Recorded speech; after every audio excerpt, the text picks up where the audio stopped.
everyone. I'm Anna Berry. This is New to the Street, your weekly hack with Alain Ghiai. Alain's with Globex Data, the leader in Swiss hosted private and secure communications and data management. Welcome, Alain. Thanks, Anna. Welcome to all our viewers as well.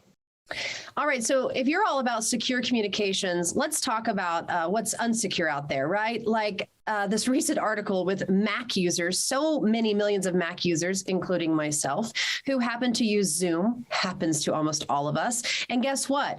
We hear that they're listening, even when you're not on a Zoom video. How is this possible? And what do we do to protect our data and our privacy? Well, it's funny because Zoom every few months has an issue, whether they sell your data to Facebook, they get fined by the European Union. But, you know, these fines are like 50, 100 million. That's a drop in the bucket for them. So what's happening is that when you install an application, you have to authorize your microphone because you want to basically people to hear you, and of course your camera. You should always set your default so that the app needs to ask permission. It's a bit of a pain because every time you need to reset the thing to privacy, but then after that, when you want to have a conference call, it's going to ask you, do you authorize a microphone? And when you do that, even when the app is not in use, essentially they listen to you. Now, Zoom, it's an interesting story because it's a Chinese-made software. It's very well known that most of their developers are in China. This is way before they went public. I've known Zoom and have used it for maybe 10 years. I think the management, the CEO, the founder is Chinese. And a lot of that data actually has gone to China as well. I've read reports, obviously, because whatever, they monitor. Anyway, Facebook actually, talking about China, Facebook, once in a while when there's somebody saying something, let's say, not very positive about the Chinese regime, Facebook, I saw yesterday an interesting report in French because, you know, they have very good investigative reports. And it said that their account was frozen for 24 hours. So you can't criticize the Chinese government. You can't criticize their dictatorship. Now you have all your data. I read an article today that all of the DNA of US citizens is already in the Chinese hands. You know, besides you guys buying COVID tests from China, you also have the entire database of Americans that has been siphoned. So it's just unreal. And this is just another extra layer of craziness when you can't even trust your computer being on, right? So you have to uninstall the Zoom. I mean, if you go crazy, you have to uninstall everything, reinstall. It's not a solution. So we have other solutions lined up for that. But yes, it's totally crazy. And I use Zoom because frankly, it's better and easier to use than Microsoft Teams, which is not much better. Team half the time doesn't work. Right? So you have to use Zoom. I have to hand it to them. It works. But the problem is that you're being recorded all day long. It's like having an Alexa in your room. Right. And then the great part is that, listen, like they're going to get caught, right?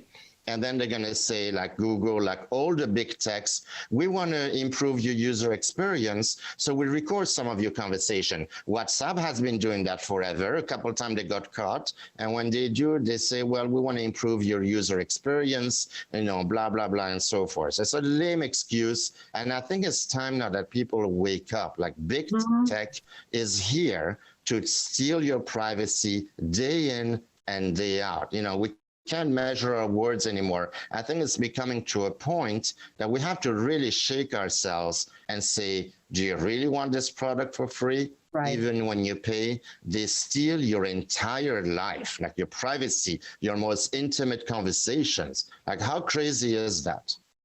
And it's only getting worse. I mean, you're shedding a light on a lot of this stuff going on, and it's making change, but this is only going to get worse. Now, let's go right into what you guys are doing with Sekur. You're launching your own video platform. Is that correct? Yes, so we are launching in Q2, which is April, May, June-ish, Secure Voice, which at least you'll be able to call someone. Remember, we never ask for your phone number on top of it. So you'll be able to invite someone, text them and say, hey, chat with me. You'll have the voice conversation. Again, we never data mine.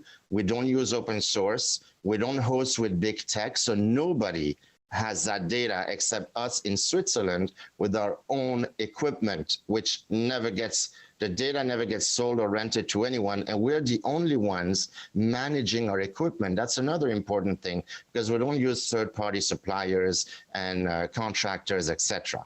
So I'm hoping that by the end of June, we're going to have Secure Pro. Now, Secure Pro is really going to be finally the ultimate in video conferencing and privacy. I suspect a lot of businesses will use that, executives, governments. We have already people inquiring about that, and even private citizens that want to have private conversations that don't want that conversation to go to China or siphon to Facebook or somebody overseas listening to it, even when you're not using the app.